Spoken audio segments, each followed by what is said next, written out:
My brothers, you have been permitted to take upon yourself the name of one of the world's most heroic knightly figures.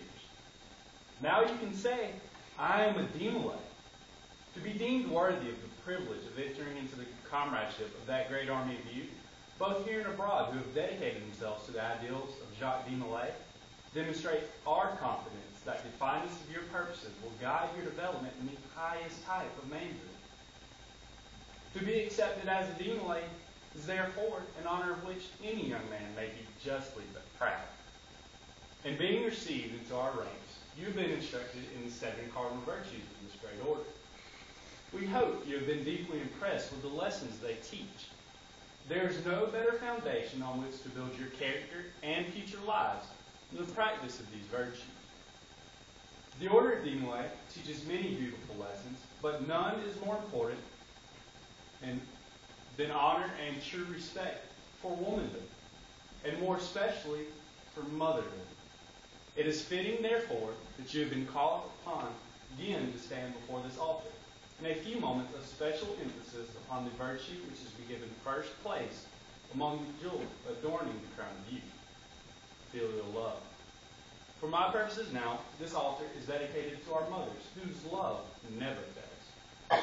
You may rise to positions of great influence in commercial, political, or professional lives, but you will never reach the heights of your mother's secret hope for you. You may sink into the lowest depths of infamy and degradation, but never below the reach of her love.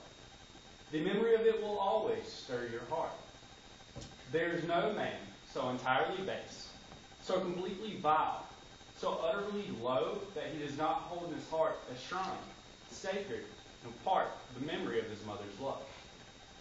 Were I to draw you a picture of love divine, it would not be that of a stately angel with a form that is full of grace, but a tired and toil-worn mother with a grave and tender face.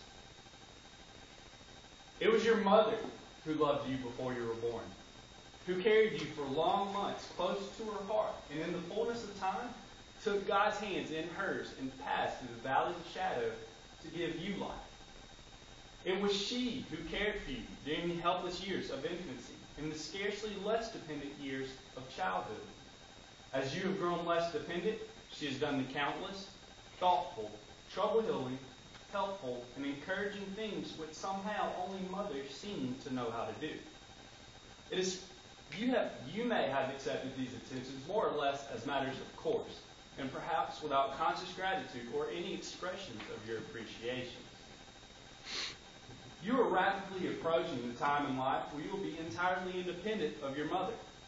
The ties with which dependency has bound you to her may be severed as you grow older, but the tie of mother love can never be broken. Thinking back upon the years of your life when you reach the threshold of manhood, your mother might well say in the words of the poet, "My body fed your body, son, but birth's a swift thing, compared to 1 in 20 years of feeding you with spirit's tears. I cannot make your mind and soul, but my glad hands have kept you whole. Your groping hands bound me to life with ruthless bands, and all my life became a prayer, while all my days built up a stair for your young feet that trod behind, that you an inspiring way should find. Think you life can give you pain, which does not stab in me again? Think you life can give you shame, which does not make my pride go in? And you can do no evil thing, which sears me not with poison sting. Because all that I have done, remember me in life, O son. Keep that proud body, fine and fair. My life is now prepared. For my life make no woman weep. For my life hold no woman cheap. And see you give no woman scorn for the dark night when you were born."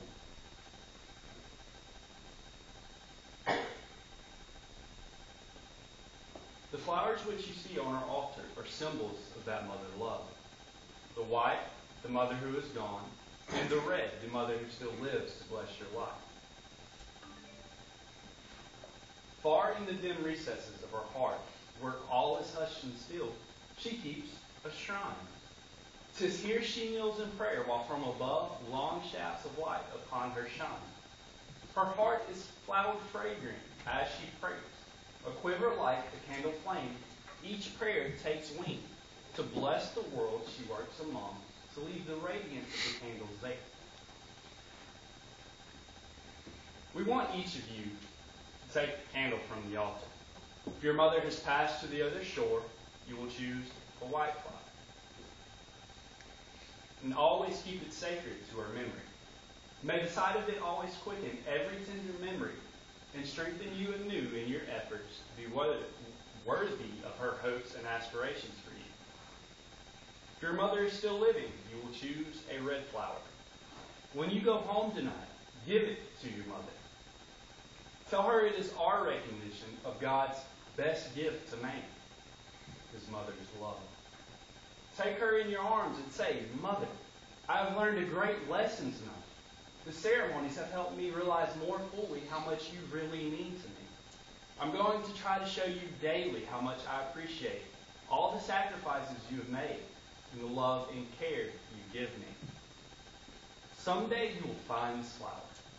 I know not where, perhaps in her Bible or prayer book or some other sacred place. A silent witness to what this night has meant to the one whose love for you, her son, is beyond the comprehension of any son. My brothers, you will please choose a red or white flower from the altar.